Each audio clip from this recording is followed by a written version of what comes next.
that over 150 pro-terrorism groups are involved in organizing the protests on college campuses as well as off college campuses across the country. I mean, there was barely any trace of any groups that oppose violence. Very few genuinely moderate, truly progressive groups involved in this. And the level of extremism of those groups really did frighten me because it's not just pro-terrorism against Israel; it's pro-terrorism against the United States. We'll go ahead and get started. Welcome, everybody. On behalf of the Clarity Coalition and also our partner, the AHA Foundation, Ayaan Hirsi Ali Foundation, welcome all of you to our webinar. And it is just a privilege and an honor to have this extended conversation with my longtime friend and colleague, Ryan Mauro. And I'll be introducing him in a second. And what I want to do is set the table on our conversation, but first introduce him. So Ryan is a member of the Clarity Coalition. I'll tell you a little bit about the Clarity Coalition in a sec.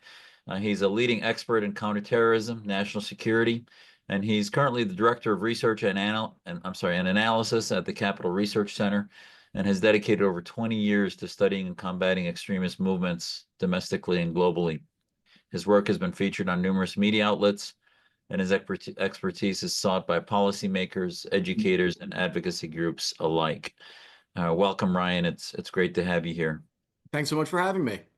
Thank you. And I've been working with Ryan back long before even the Peter King hearings in 2011, and before that on documentaries and in many areas in the counterterrorism space. So it's great to do this.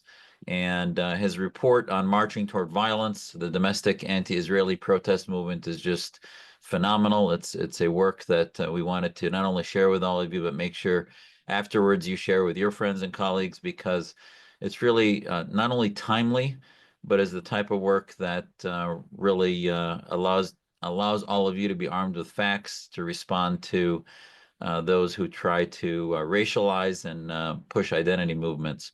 First, let me tell you about our Clarity Coalition that Ryan is a member of and has been with us from the beginning. Clarity stands for Champions for Liberty Against the Reality of Islamist Tyranny. So we are for liberty, for freedom. Our primary mission is to save the West and save Western ideals against the reality of Islamist tyranny. So Islamism is about political Islam. It's about Islamic identity states, from the Islamic Republic of Iran to Pakistan to Islamic movements, Muslim Brotherhood on the Sunni side and Shia side with the Khomeinists, and across the planet. So we feel that this is one of the primary threats to Western security and Western freedom. And also we've been talking significantly and working on the red-green axis, that nexus between the Islamists and the far left, and we'll be talking about that extensively today. So if you haven't connected with our coalition, go to claritycoalition.org, claritycoalition.org, to learn about our work and putting out reports like this and helping our colleagues get their data and reports and work out is part of what we do in our coalition. So I'm with the American Islamic Forum for Democracy. I'm president and founder of that. And we founded post 9/11 to counter the ideologies of political Islam and the Islamic State identity. And I'm also part of the Muslim Reform Movement that includes many of the reformers that we've been working with since we founded our movement in 2015. And we'll talk a little bit about that as I navigate this conversation. So to move to Ryan's report, Marching Toward Violence, the domestic anti-Israeli protest movement that we've seen sweeping the country since the horrific attacks by Hamas on Israel on October 7, 2023. It's a deeply researched investigation into the extremist undercurrents driving anti-Israel protests on U.S. college campuses. He published it just a few months ago, October 24, 1 year after October 7. The report sheds light on the alarming rise of militant activism and its broader implications for our society. It's especially obviously timely post October 7, and really delves into a lot of the areas that we see. That includes not only the propaganda, but the institutional co-opting that we've seen across universities, and starts to answer the question why this happened, as many of us scratch our heads. Ryan reveals in his work that it's not merely organic expressions of political dissent, but they're coordinated efforts involving over 150 pro-terrorism groups. And in today's conversation, we're going to explore key findings of his report and delve into the hidden networks behind these movements, discussing actionable steps. Most importantly, we're going to leave you with some actionable steps that you can take to counter the spread of extremism while protecting free speech and open discourse. So thrilled. Ryan, we're thrilled to have you here, and welcome. Let me start by asking you, your report, I think, is 150 pages. I mean, it's quite comprehensive. So obviously you had to think globally before beginning to dive into a lot of the data that you get into.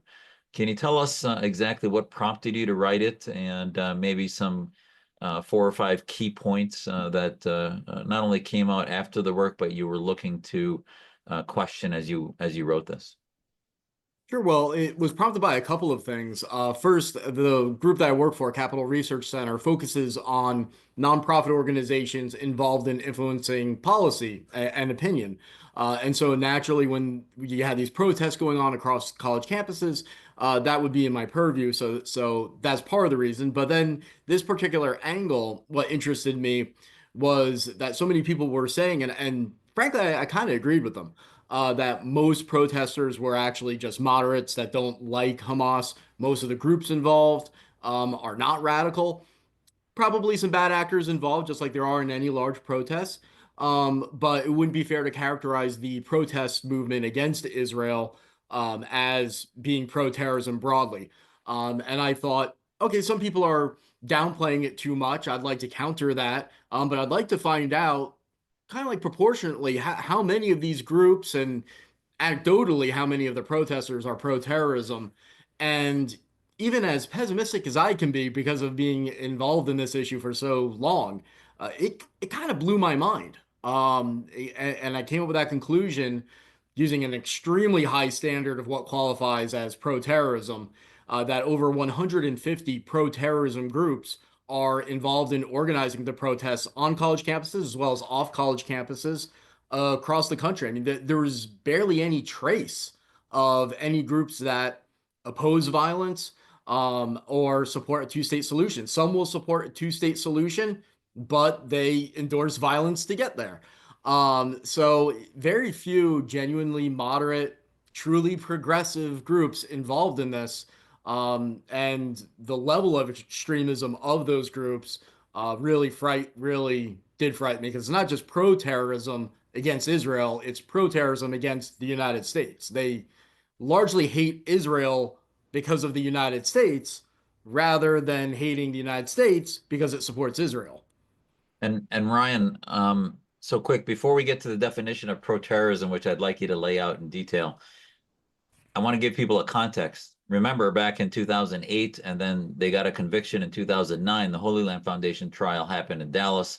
Federal government put millions of dollars and resources into making sure it was exposed that this foundation that had a network that included unindicted co-conspirators, like most of the Islamic groups that you talk about in your organization, in your report, that include the Council on American Islamic Relations and others that sort of were the underbelly of the Holy Land Foundation. But that entire board ended up going to prison for 20 plus years because of funding of Hamas. And at the time, any discussion about it, most groups and public discussions avoided even talking about Hamas because they knew they'd be associated with terrorism. Fast forward to 2024 and five, I'm into 25.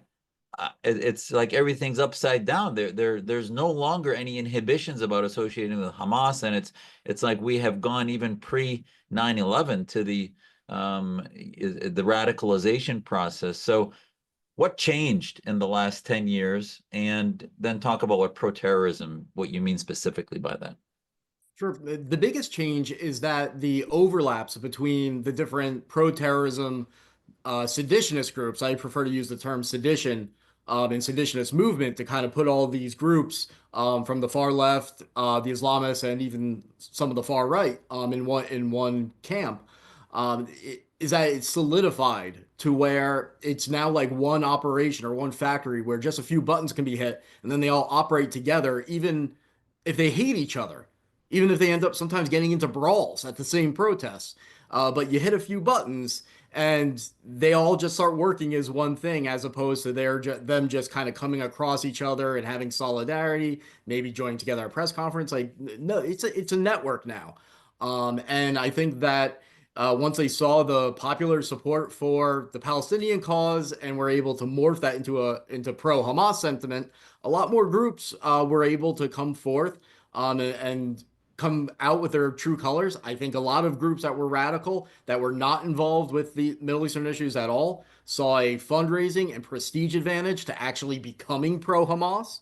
Because a lot of groups that have nothing to do with Middle Eastern issues dived in because it was a trend that everybody was talking about. So I think that's what changed. But interestingly, the Marxist and anarchist groups are the ones that are the most pro-Hamas. The Islamic groups, for the most part, are still trying to use the same tricks where they won't quite come out and support Hamas, but they use coded language, refuse to condemn them, but will condemn terrorism broadly, with their audience knowing that they're not condemning Hamas. And in fact, the Muslim American Society, which federal prosecutors say was founded as the overt arm of the Muslim Brotherhood in America and has mosques and Islamic centers across the country, one of their orders that was actually published and just not found until I found it, to their personnel involved in preaching on Fridays was, you have a religious obligation to pray and preach for the Palestinian cause and for their victory, but you have no obligation to mention Hamas. And they actually advised them not to because of the legal repercussions. And so then the groups associated with Muslim American Society also did the same thing. And they were all following kind of a similar script. So they made a strategic decision to let the more Marxist and anarchist groups, and I don't use those terms lightly because I hate it how those terms are just like thrown at anyone who votes for a Democrat sometimes. I mean, these are groups that call themselves Marxist and communist and anarchist and use the symbolism. They let them come to the forefront. And Students for Justice in Palestine, which has a large religious component but isn't declared as a religious entity, to come to the forefront because they'll include non-religious and non-Palestinian members as well. And that strategic decision was very, very smart. So that this issue couldn't be pigeonholed as being like an ethnic conflict or a religious conflict where you have two equal sides that just can't get along. No, they wanted to seize the mantle of moral superiority, and so they wanted to avoid it being depicted like that. And by forming a coalition, see, they did something with their activism that was very, very smart. In addition to that, a second thing that was smart is that instead of doing what we normally do when it comes to activism, like if you're doing activism related to for or against gun control, you rally together the groups that are involved in that issue together and you try to coordinate them.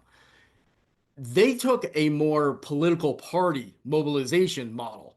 So, how political parties have different planks, and they try to bring in the organizations and the movements in the pro-life, pro-choice issue or the environment issue or guns or whatever. And political parties try to have a platform that brings them all in under the Republican or Democratic Party mantle. And that's what the pro-Hamas, the seditionist movement did. And it was very successful. And that's why you see groups that care about global warming that are coming out in favor of Hamas. And you're like, well, how's that happen? And the result of that is that they gain legitimacy. They gain a much bigger audience. They're able to saturate social media, especially with the algorithm, because they're able to penetrate all those separate ecosystems. You're not limited just to people whose algorithms on Twitter register to show that person the issue that they care about, and they care about Middle Eastern issues. It's no, you care about any issue, and this coalition is able to get its material in front of your eyes because you're involving so many people from so many different organizations and so many different causes, and they're all saying the same thing. And so that's been very successful. It'll be difficult to counter that. And I think that's our model moving forward. As for the terminology, the standard for pro-terrorism, and this is why you'll see some groups that we're not fans of, that your audience will be familiar with, that did not make the list. And the reason was because I felt we had an opportunity to have a smoking gun document where you could just send the summary, not the whole 150 plus pages, uh, and or just copy and paste some lines and send it to someone and present them with the truth and see how they handle it, without there being much wiggle room. And it's just, I mean, it's just solid proof that this is a pro-terrorism movement. And I didn't want there to be the distractions of people saying, all right, well, you included this group, but I feel that that doesn't qualify as terrorism. Like, no, I said, just let's just stick to the most clearly pro-terrorism standard that we could possibly have. And we define that using the FBI's definitions as endorsing terrorism, contributing to terrorism, or having substantive links to individuals or groups that commit violent and criminal acts to further ideological goals, terrorism, or are associated or inspired by foreign terrorist organizations or state sponsors of terrorism like the Iranian government. And so you put all that together, nobody can reasonably argue that a group that's on this list shouldn't be on there. In fact, I haven't even seen people who criticized it. Um, just even your random person on social media, no one's even tried to make the argument that you put a group there and listed them as pro-Hamas when they aren't. And Uh, why do you yeah, think very high that standard. why do you think that the material support clause from the, that's so clear? I mean, SJP had on its website basically endorsement of October 7 on its homepage, basically calling it resistance movement, even denying that it's terrorism. And yet the material support clause is no longer in force. It's almost as if they're giving them a green light to openly endorse terrorism. Yeah, it's interesting because you will see ISIS and Al Qaeda members get prosecuted for material support, doing things like spreading propaganda, recruiting. Um, Being a member isn't technically illegal, but anything you do as a member is illegal. And they'll be referred to as like a member of ISIS or Al Qaeda. These individuals, even when they're arrested, it'll be like, oh, they're anti-Israel protesters or they're pro-Palestinian protesters. They're not called members or supporters of the groups that they are members and supporters of. Um, and specifically, like for the Students for Justice in Palestine, to really drive this point home, it's true that they came out in support of October 7th in a horrific and undeniable, unashamed way. And they still do. And they say very, very radical things. They're amplifying posts that are talking about attacking police officers who come and crack down on protests. So they're endorsing and facilitating violence on American soil. But they said something in the toolkit, the document that they gave to their protesters, that received a lot of attention for endorsing October 7th, that was in a way more significant than them supporting October 7th. They said that they are not in support of the resistance group that did the October 7th attacks, obviously Hamas. They are part of them. They are a single entity.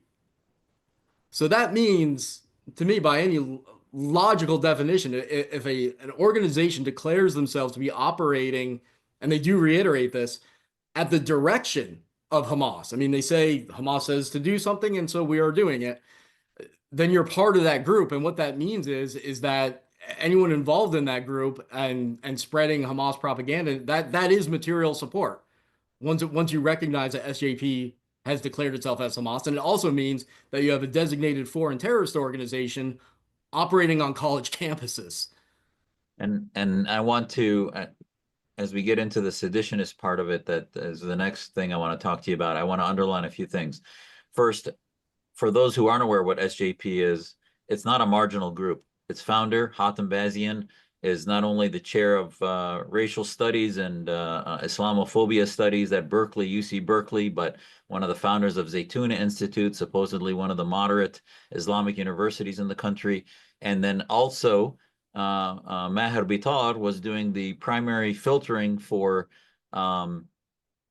intelligence reports for the White House, and he founded SJP at Georgetown, and then graduated from Georgetown to go on to now work in the White House. So these are not individuals that are marginal. They're central in the Democratic Party. And you mentioned party politics. I would add, and I've written about this in Newsweek in 2020 and 2021 about the red-green axis. I do think that the BLM movement changed some of the standards and radicalize the Democratic Party and radicalize the left, in which we saw during the pandemic riots that basically began to legitimize and justify violence as a response, in which the American public became numb to it. And that has now become sort of the new radicalized standard for the far left. And I think that has in somewhat also changed some of the context. So to go on to the seditionist movement, you talk, and I love how you talk about the seditious movement, because one of the reasons I've focused, and so many of us focus on Islamism, is that at its core, as an American, it's a movement that is not only anti-American, it is incompatible with being loyal to our country, because they reject the legal structure and the citizenship oath, if you will, to the country. So you talk about a seditionist movement as sort of being the unifying ideology of Islamists, Marxist Leninists, and white supremacists. And can you talk a little bit of how they interact and what we should take away from that? Sure, the overlaps are really fascinating, and there's historical precedent for all of them, but the way they're coming together and root for each other's success, even if they intend to eventually kill each other, is really amazing. Like you'll see black supremacists and white supremacists happy that the other one is succeeding because they both agree that America should be dismantled along racial lines and that they can't live together. You'll see far left and far right being indistinguishable sometimes. Anarchists and then more anti-government white supremacist elements. At one point, I was monitoring over 700 Telegram chats, and I had to remind myself when I was looking at the chats which ideology they were, because I would forget and make mistakes in my notes as to whether they were far left or far right, whether they're anarchists or white supremacists, because most of the time when they were talking, it was indistinguishable. And so I call it the seditious movement because I was trying to figure out some way to combine all of these as one phenomenon, because they all fuel each other, they work together, even if they're fighting each other. Doing so enhances this symbiotic relationship where then each can go back and recruit and then team up when they want to against the US government, anything that they view as Zionist, and particularly Jews and police are the top two targets. Um, so there's a lot of synergy there.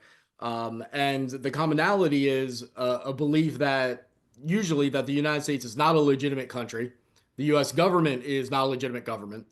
The U.S., even if they think has some legitimacy, should be ripped apart. That there should be multiple divorces. It should be split along racial lines, ideological lines, political lines, whatever. It ultimately just has to be overthrown. It's a failed system. It no longer works. They may disagree on some of the causes and how to describe it. Just little different adjectives are switched. But fundamentally, they're all talking about the same thing. And one of the big ways you can identify them, and this really only applies to the Marxist, anarchist, communist, and Islamist elements, is this term Turtle Island or Turtle Bay. And it when they do that, and Students for Justice in Palestine in that toolkit where they said they're part of Hamas did this, and it didn't get much attention. They referred to the United States as Turtle Bay, Turtle Island, and groups that seem benign will do this. And what it means is it's just like referring to Israel as Palestine. It's a way of saying I don't recognize its existence. I don't think it should exist. I would like to see it gone. And it harkens back to this idea that there was a Native American myth that all or most of the Native American tribes followed, where they described North America as Turtle Bay or Turtle Island.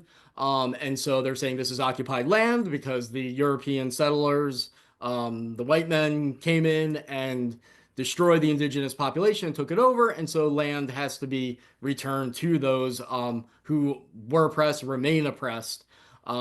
Essentially, the United States should be destroyed. Another key giveaway is you'll see a theme of something along the lines of demolish colonial borders.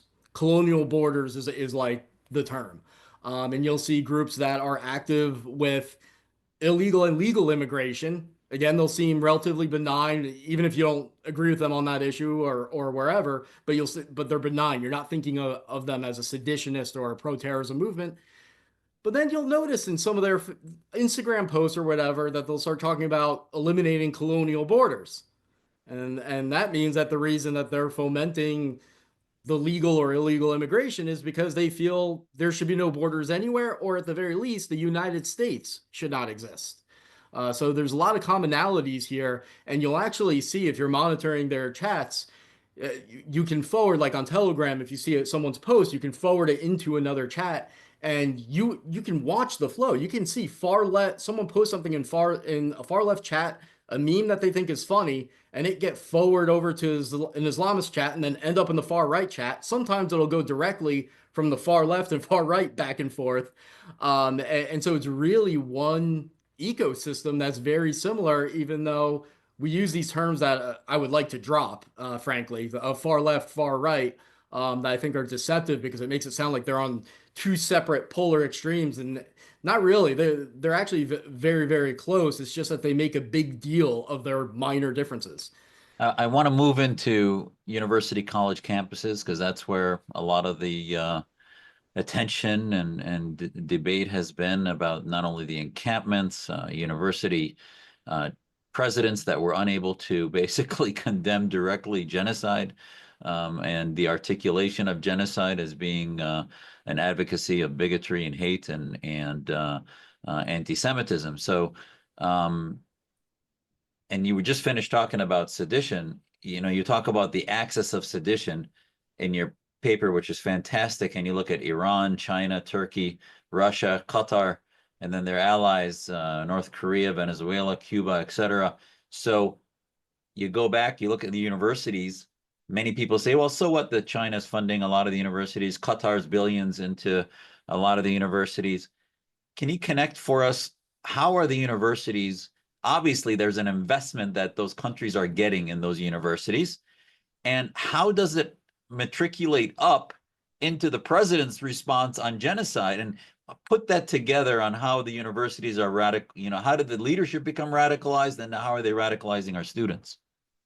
Yeah, I mean, the amount of money that goes into this, I helped put together a documentary about this some years ago called it was Covert Cash, about all the money that was going into the universities.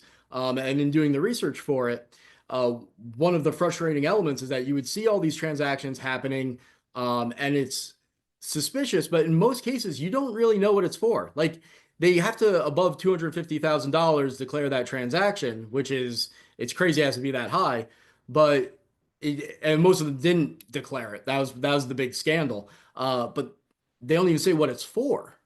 I mean, as an American, with most of these schools getting taxpayer money and benefits, and some work as nonprofits, don't we deserve to at least know what that money what that money is for, and why it's coming in? And even though they in their public comments will try to make it sound like, oh well, it's for education, for this and that, like it's a humanitarian effort.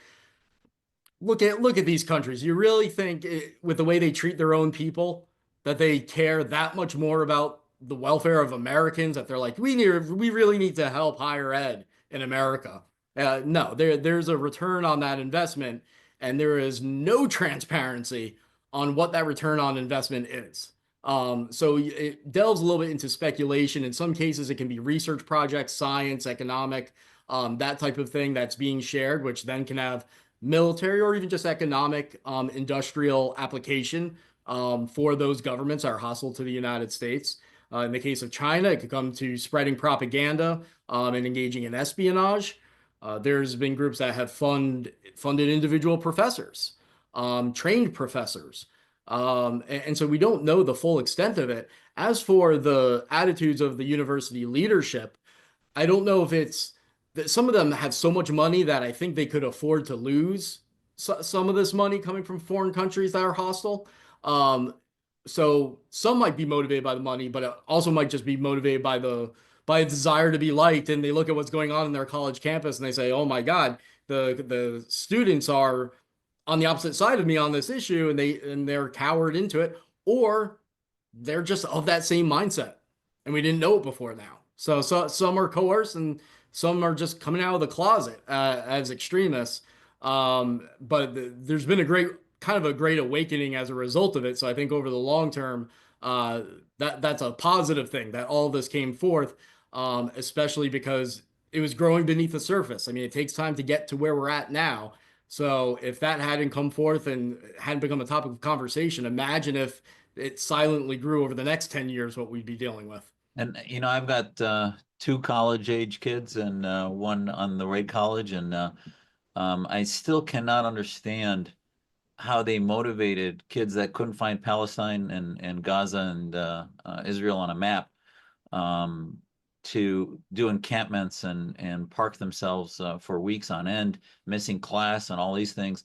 How did they do that? How did those students, how did they turn the key on the mindset of these kids that were even flying the wrong flag? They were flying Italian flags sometimes because they didn't even know what Palestinian flag was. So how did they co-opt them into marching with them? Part of it is just organizational contact. They're there.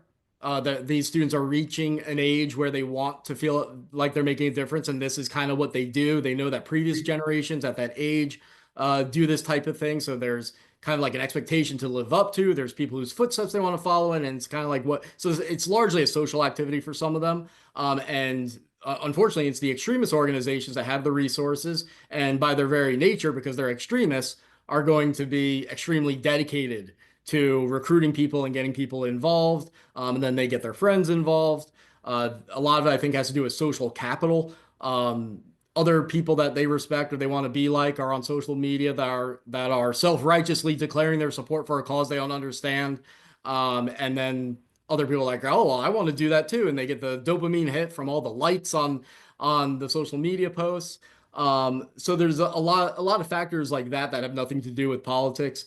But I will say this, I made a very concerted effort to try to understand as many of the protesters as I could outside of the political context, meaning I didn't just look at their posts about the protests and about that issue. I wanted to try to get to know them as a person a little bit. What else were they posting about before and after the protests? What were they talking about with their friends? What are they complaining about? How do they hang out? And although there's certainly annoying qualities within the younger generation that we all complain about, the arrogance and things like that. What I did find was a tremendous amount of empathy and self-worth based on making a difference every single day. They're very open about their personal problems. I was inspired continuously where someone would say that they were, they couldn't afford a dental treatment or something, or so, their parent didn't have health insurance, and this happened, and students that could only muster up $5 would come to their help, and everyone would do it, and so there's these positive qualities that could be weaponized by the good guys, but instead are weaponized by the bad guys, and I've actually seen this next sentiment actually voiced, which is that while they're in college, they don't feel like they're living up to their moral duty to make a difference in other people's lives. They are at school, stressed out all the time. Then they have their duties at home, doing homework and stuff when they're not at school, but they want to make a difference. And so an organization or a cause that comes by and says, look, you can make a difference. There's a protest. We only need you for an hour. Look at all these people that are self-righteously saying this is the right thing to do. You can do your duty with this simple form of activism. And they're drawn to that. And once I realized that, I really got me thinking. I was like, well, that's true. Like, how many alternatives are there? I mean, how many, if you are someone who wants to make a difference, that's important for your identity. How many opportunities do you have to do a protest or another act of charity or something good that doesn't take up much time, doesn't cost any money, to compete with that? And those opportunities are certainly out there, but I don't think the odds are very high that people representing those opportunities are in contact and rallying the students and getting them involved in it. And these groups are also forming college, high school chapters and middle school chapters.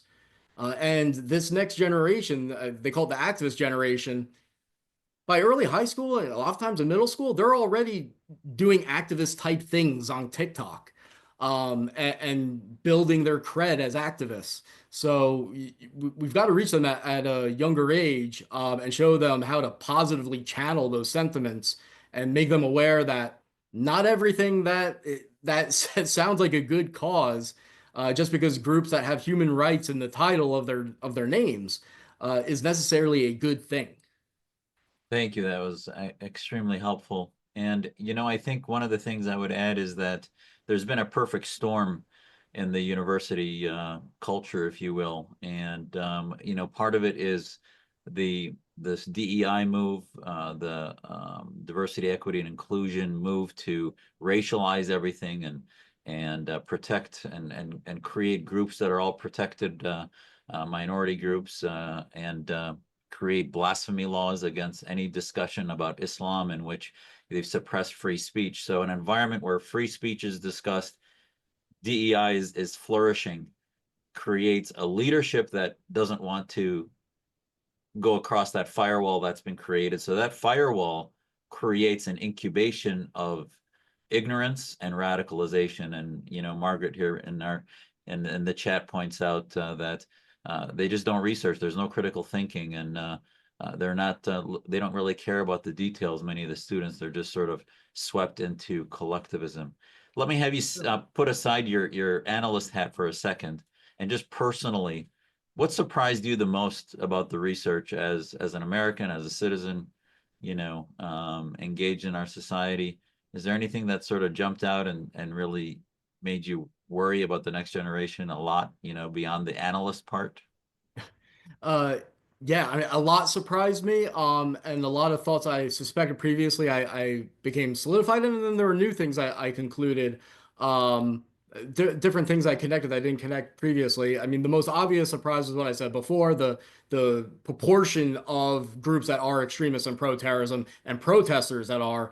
I thought there were going to be a lot more groups that don't love Hamas involved, but it's simply not the case. Um, I was surprised by the degree to which all of these groups are operating as one thing, and how aggressively they're talking about future guerrilla war and insurgency, and sharing books about the Viet Cong and how to defeat the United States, and they're doing this openly. And all of these causes that you hear that sound kind of like apocalyptic and doom and gloom, defund the police, or support our cause, or all minorities are going to be wiped out and locked up. Like all the groups involved in that bombastic rhetoric fuel this, but are also usually in this network. And so the common denominator here is, yes, you have Marxist anarchists and pro-Hamas support and all that, but there's a common denominator of the idea that the United States has fundamentally failed. Like most of them say the U.S. is fundamentally flawed and evil. But even broader than that, just the idea that it's failed and the next generation has no social mobility, you're never going to be able to afford a home.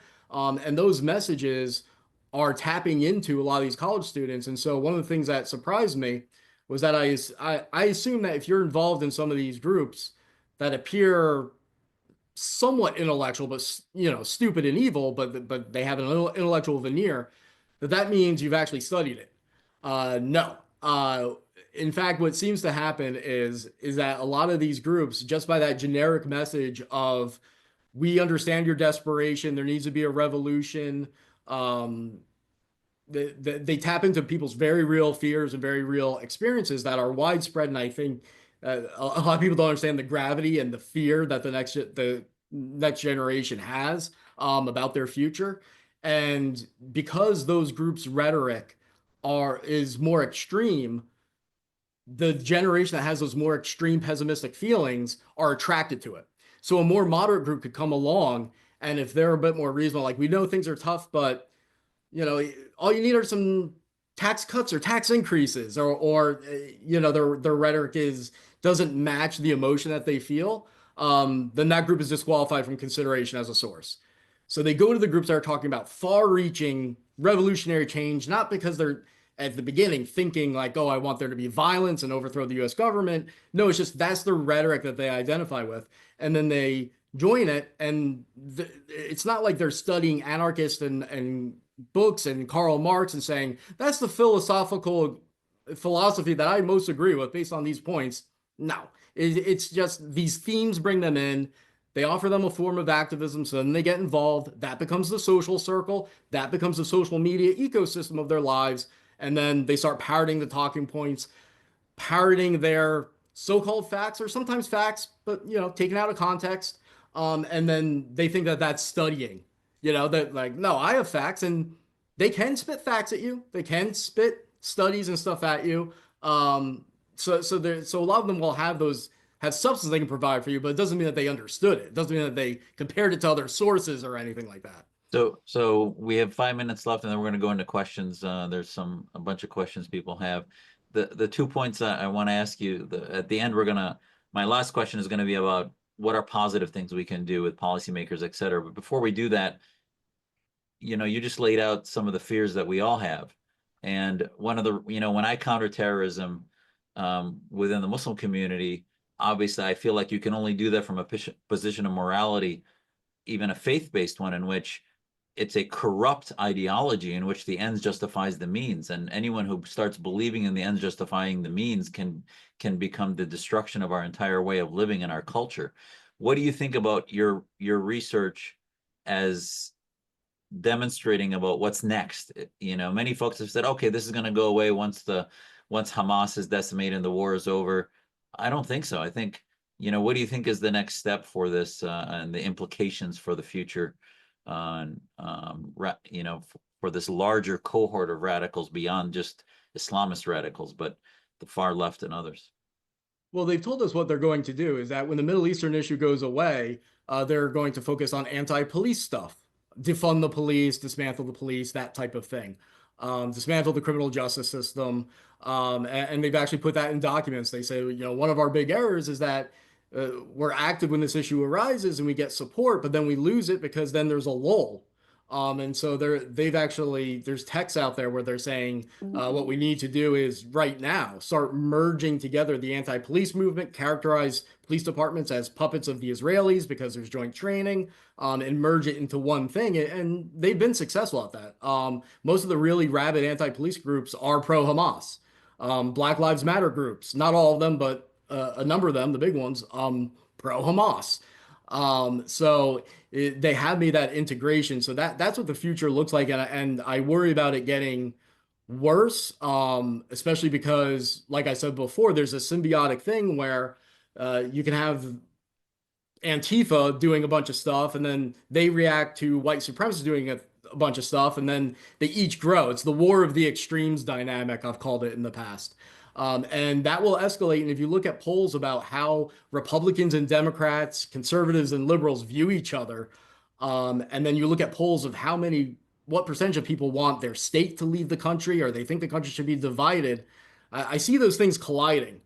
And if you look at how elections are decided politically, there is an opportunity for the seditionists, and they recognize it. We need to be prepared for it, which is that elections are decided by such close margins in the swing states, and even nationally with the popular vote, that they recognize that in 2017, 8% of American adults strongly supported or just supported Antifa, and then 8% supported white nationalism.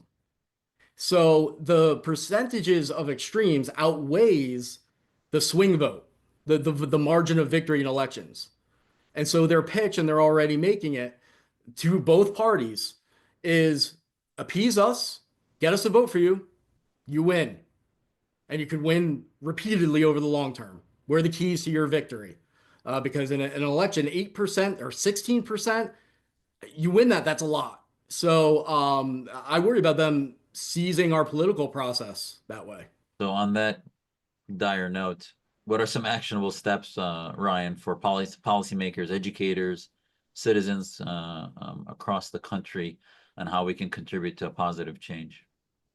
So the trend is horrifying, but what counters that, and what is also frustrating, is that this isn't that hard to beat. Is my conclusion. There's no reason it should have grown to this level, and it doesn't require the majority of people on our side actually doing something and emptying their wallet. Like, we just need a relatively small percentage of people to do some stuff, and this whole seditious movement can be ripped apart and very quickly move backwards in terms of popular opinion and also organizationally. And so we have different options that we laid out in the study for things that can be done. The most effective one would be that, according to the IRS code, a nonprofit organization that engages in criminal activity no longer qualifies for tax-exempt status. So these groups that are out there openly advocating breaking the law strip their nonprofit status. And in all my conversations over the years, like nobody was aware that that actually existed. They thought, like I did, that you have to arrest the individual person, maybe go after the organization as a whole if they're doing, financing terrorism or something. But no, it's as simple as if you, as an organization, your mission statement or as a whole, you're operationally advocating for or organizing illegal acts, that can just be stripped by the IRS. You don't have to pass a bill or anything. That to me is the easiest thing. Then there's all sorts of things legally that can be done on the state level related to domestic terrorism charges. I think approaching the universities and pressuring them, particularly through donors and alumni, and confronting them with the fact that they're probably which they're almost certainly unaware of, that Students for Justice in Palestine is literally Hamas by their own declaration. So are you going to allow Hamas on your college campus? That really backs them into a corner. There's no real gray area. Both perspectives gotta tolerate both sides. You can't take sides type thing. It's no, the question is, do you allow a designated foreign terrorist organization that is not allowed to legally do anything materially on US soil to do those acts on your college campuses? And you can box them in that way. A lot of the reporters, one of the things I found was a tremendous failure on the part of the media, where very few, just a handful of articles about the protests either mentioned the groups involved, or if they mentioned the groups involved, did not mention that they're pro-Hamas. They just said they're pro-Palestinian, human rights activists, they're for this cause. And so it's free PR. And I sympathize with reporters because I know how overworked they are to a degree that's just inhumane, and underpaid to a degree that's inhumane. And so they got to spit these articles fast. So I understand that they can't investigate all these groups, but we've done the investigations. We have the information. You can go to Influence Watch, for example, and find out information about a lot of these groups. Give it to the reporters. You don't have to be nasty, but if you notice that there's an article about a protest and they mention a group like CARE, Students for Justice in Palestine or whatever, and they don't mention the very relevant fact that they're pro-Hamas, email the reporter with the link and make it easy for them. And then there's various other things that we've suggested as possible options. Pressuring the policymakers in different ways, reforming nonprofit regulations so that there can be more transparency, because there's all these ridiculous ways to hide money and eliminate any transparency behind these groups' activities, so where you don't even know who runs them, you don't know where the money's coming from, you don't know anything. And that seems a little problematic. And as well as declassifying credible intelligence about these groups' activities and their links to foreign governments, so that people see them as not authentically American, because they're not. Because you had the Biden administration that, I mean, to their credit, they did say Iran was involved in these protests. But anyone that doesn't just immediately trust that accusation is going to say, all right, well, where's the evidence? And saying, oh, well, it's classified. That's not going to cut it. In fact, that helps the other side, because now it sounds like you're just trying to defame them. So push yourself and declassify as much as you can. And there's always going to be an argument for sources and methods, and saying, well, this could weaken the United States. It has to be calibrated, because you can use that excuse to not declassify anything anywhere at any time. So do it safely, but we need to push ourselves to release more, so that things like that can come to light, and these accusations can be, the evidence needs to be there, and the American people can see that this is actually happening. Great, great. Well, thank you for that. And I want to take our last 10 minutes or so and try to go through a lot of these questions. And I would add to your last comment that I think the first step is free speech. I think ultimately we find that there's been such a monolithic approach at universities that here's really one side of the equation. I just came back from debating in Oxford at the end of October about whether Islam is compatible with democracy. And as a Muslim who loves my faith, I debated that in 2024 it's not, and there were, folks they're quite angry and otherwise, but we had the debate, and these universities need to have the ability to have students that are critically thinking, and be a place where facts can be discussed, and not just emotional identity politics. So I think that's one of the keys. And actually, to that point, there are two questions about Europe, and I want to combine them. One is, talking about is it possible to extrapolate the results of your report to other countries in the West, be it Australia, UK? And another question is whether you think the UK is leading the US for once. And I'm not sure if they mean leading as far as headed down disastrously or leading. My sense is that they're, when 81% of British Muslims think they're Muslim first and British second, they have a bigger problem than we do. And in America, it's like 49%. So that's not great, but it's Yeah. it's not as bad as Britain. But what do you Right. think about Europe? Our coalition is really focused on saving the West, and we have a lot of members in our coalition from Canada and Europe, et cetera. And how can they use your information? Yeah, the general dynamics of the conflict and framing it in how I did as the axis of sedition and the seditionist movement and the dynamics of all these groups coming together.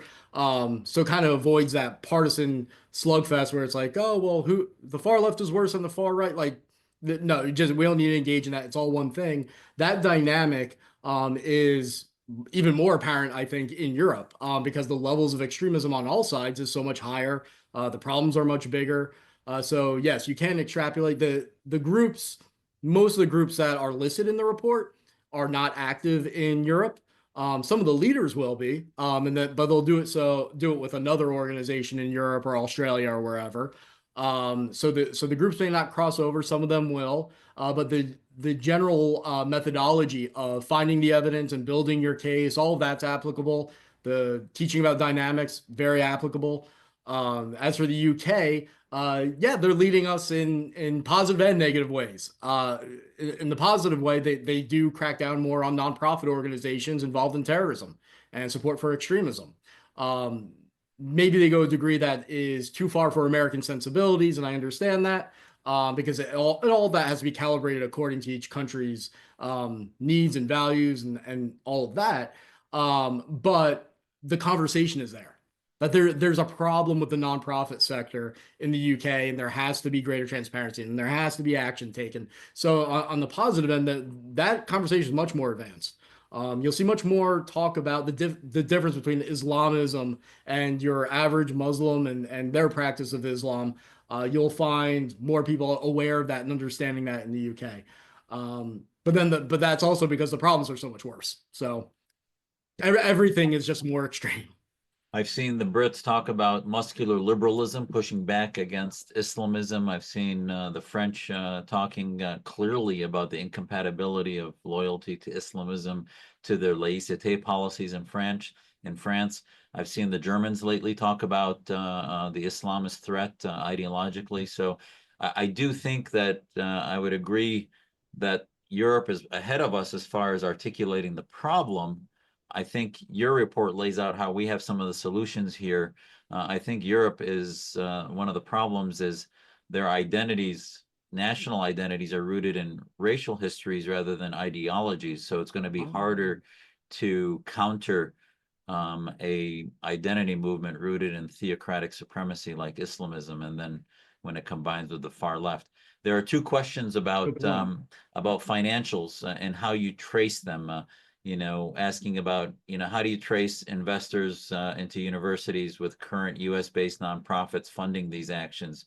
And how did you do that? And second is which prominent universities receive donations from CARE to their universities? And one of the things we found, Ryan, is that they'll donate to, a biology center, and then that money shifts over to something else because they didn't want it to be traced to the political or foreign policy arm of the university. Oh. So, how does the regular American or Westerner trace the funding of universities?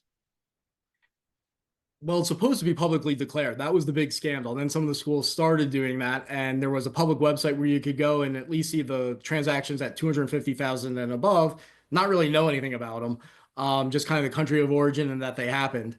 And then last time I checked, that website was down. So and so we don't know if the schools are still declaring it. Even if they are, even though it's kind of a legal requirement, there's no way for us to get that information right now. Some of this can be tracked through the 990s, the tax forms of the nonprofit organizations. where they declare and have to declare the grants from one nonprofit to another. So those transfers are much easier to track. Individual donors, such as businesses or just your average person, that is all, kept private for very good reasons. Sometimes that leaks out publicly. You'll see that they're holding a banquet, they're hosting something. Someone gets thanked in some literature or in an email. A banquet might have the logo of businesses that are sponsoring them, sponsoring the event, and therefore the organization.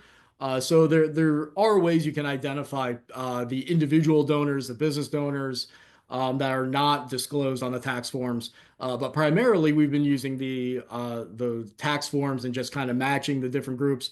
And if you go to Capital Research Center's arm called Influence Watch, you can type in the name of a nonprofit. I think there's something like 9,000 politically involved nonprofits on there. And you can see some of the information that we've gathered on those organizations there about who's funding them and that sort of thing. So a lot of that work we've done for you. Again, that's Influence Watch. And you can always contact us if you're doing something and you need more data, then we can get that for you so you don't have to reinvent the wheel. As for CARE donations, I'm not aware of CARE donating to universities. Um, because those are usually larger amounts coming from big governments and big entities overseas, usually what we're talking about. Whereas CARE, I'm just not aware of them giving money to universities. I am aware of the International Institute of Islamic Thought, a Muslim Brotherhood front group that has been investigated and almost got prosecuted for involvement in terrorism. They openly, their like mission is to influence academia, and they train and fund professors, and I've done some exposés on that. And they're still around. They just don't have much of a public profile, so you don't hear about them. But based on declassified documents that are out there, at least historically, they've gotten a lot of money from overseas. So you have those direct transactions to colleges. Um, you also have direct transactions, probably to professors and different initiatives related to the universities. But then you also have nonprofits that give money to that are extremists and give money to the schools, but the money's coming from those same overseas sources. So whatever it is that we find publicly online, that's just the easy stuff. That really is the tip of the iceberg. Well, thank you. Thank you, Ryan. I know there's some other questions there, but I think we're at the top of the hour. I don't know if you have any closing comments, and then I'll close it down. Just that if anyone sees an opportunity to make a positive impact, or if we can help you with research, you can email me at rmauro, Mauro, at capitalresearch.org, or just contact the organization as a whole. And I encourage you again, the name of the report is Marching Towards Violence. And if you have any positive results, even just an interesting anecdote of how how someone reacted to it, I love hearing those stories. That's what fuels me and my colleagues, is hearing about positive impact, but even negative impact is good for informing us so we know what works and what doesn't. And I encourage you to just try to think up of a few people right now that you can send it to. And I request that you just follow through on that and get out there because it's been tweeted out by like Bibi Netanyahu's son, Ben Shapiro, a lot of people, but there's still a lot of people who are not aware of it. And I really do think that for this particular issue, this particular argument, it's ironclad. You don't have to worry about being embarrassed, someone punching a hole in it and making you look foolish. Like it really is the closest thing to a smoking gun on this topic that I've ever come across. So I hope people appreciate it and make good use of it. Thank you, Ryan, for all that you do for the West, for America, for our cause, for our coalition. It's a lot of work, and sometimes I think it's not realized as much as it should in the West how important it is this work is. And we have a lot of partners and colleagues, as many of you can see in this coalition, including the Ayaan Hirsi Ali Foundation and our American Islamic Forum and so many other organizations. Go to claritycoalition.org, claritycoalition.org, and see who's behind our coalition. And it's not just Ryan's databases, but Middle East Forum and so many other organizations have amazing databases of facts of information that you can be armed with and take it to your universities locally, take it to your politicians and to the media that's talking about this, so that they can have experts on like ourselves, like the folks in our coalition, and send them the copy of the report or a summary of it, and we'll help you get the information out. So thank you all for being here. And thank you, Ryan, for sharing your wisdom with us. Take Thanks care. so much for having me. Thank you.